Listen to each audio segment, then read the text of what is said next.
I've decided to do a part 2 on being your own patient advocate.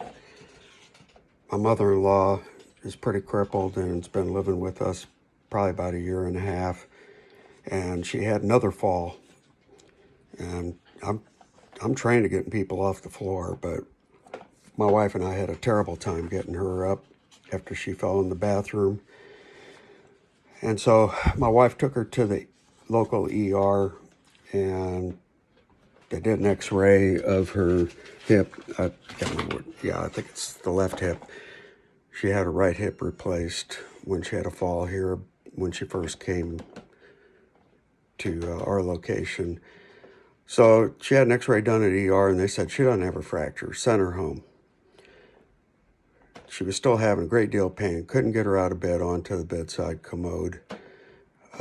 No, actually, she was still having pain. Wife took her to ER again, and they did a CT scan and said she doesn't have a fracture. Sometime around then, I think it was the second time she went there, the social worker at the hospital in a roundabout way accused my wife of drug seeking because she wanted to know why she kept bringing her mother back to the ER. So then we couldn't get her out of bed onto the bedside commode. And she was in extreme pain. Ended up calling the ambulance to take her to the ER. And she was asked, well, what is it you're trying to accomplish here? I mean, this is ridiculous. Well, anyway, they ended up doing MRI. And the doctor said, I don't know why they didn't see this. She has a fractured femur. She ended up having a rod placed for that fractured femur. Get admitted to the hospital. And she has a big problem with constipation. And I asked her, no one else had bothered to ask her, how long has it been since she had a bowel movement? She told me 7 days.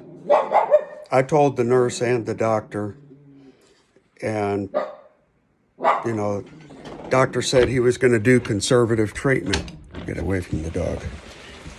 He was opting for conservative treatment, and that's not the way to go with her.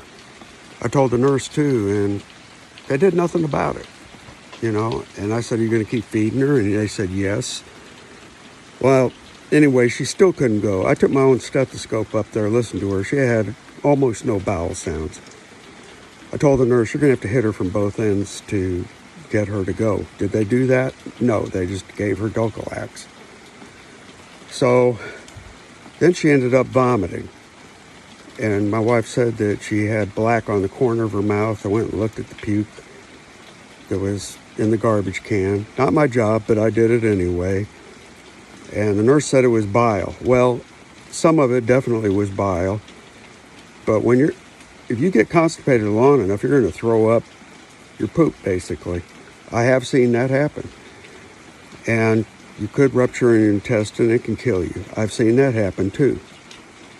They still did the conservative treatment thing. She still couldn't go. In the meantime, other crud was happening. She ended up having sepsis, got admitted to the ICU. I was like, what the heck did this come from? Ends up she has a UTI.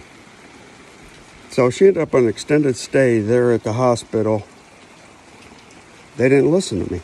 Ends up she has a GI bleed. Gee, didn't I say that there was an issue? I asked the nurse about hematesting, test for blood in the vomit. When she threw up, did she do it? No, she didn't. It's like, good grief. Do I have to do these people's job for them? So she has a GI bleed. Then they couldn't do an endoscopy because she's frail. They'll have to do that at a later date. Her hemoglobin and hematocrit were down, of course. This stuff could have seen beforehand. So she ended up spending at least an extra week in the hospital. That's very expensive. Taxpayers are paying for this. An extra week in the hospital because stuff got ignored. I'm not going to say what hospital or what doctor or what nurse, you got to watch this stuff for yourself. So then she got discharged to a rehab facility. She got admitted on a Friday evening. Come to find out, she got fed Then she didn't get fed. She didn't get fed for a whole day. They didn't give her water for a whole day. She refuses to hit her call button. I have no clue why. She doesn't want to bother them. Mother-in-law keeps getting told, that's what they're there for. You got to hit the button. She doesn't do it.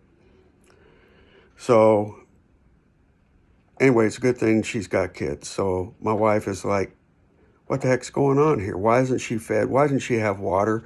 Why is it no one has seen her all day long?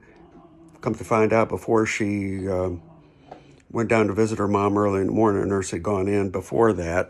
My wife called and demanded that they get a hold of the supervisor and find out, well, this is after she was told she didn't get fed because she didn't have a yellow card. What the heck's a yellow card?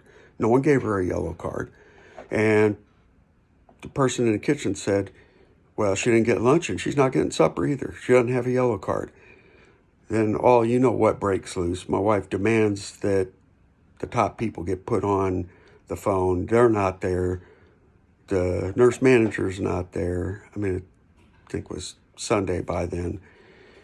She ended up talking to the nurse taking care of her, and she said, I'll fix everything.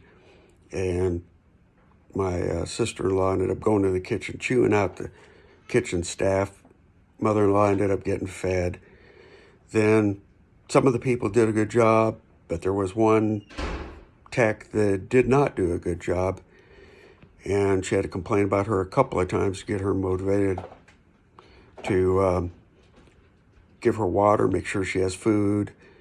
She wasn't getting checked because she was incontinent, and so she was having skin breakdown on her rear end, and it's still an issue. So you have to stay on top of this stuff. So then another bombshell happens. We get told that within 48 hours she has to be discharged because Medicare said that she isn't progressing. So how's she going to get sent home? She can't stand up. Wife works from home.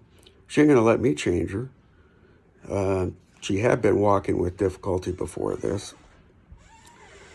So then my wife put in an appeal. What are they going to do? Kick her out to the curb when... I mean, what do they do with people that don't have extra insurance like mother-in-law has, or family? What do you do with them? You say, oh, okay, your Medicare is up. You don't have money to private pay. Mother-in-law has money that she could private pay, but I was told something like $14,000 a month for rehab. And if we had to, that's what we were going to do. Well, anyway, it got appealed, and last minute, before everything runs out, they granted the appeal. So I'm told that happens a lot.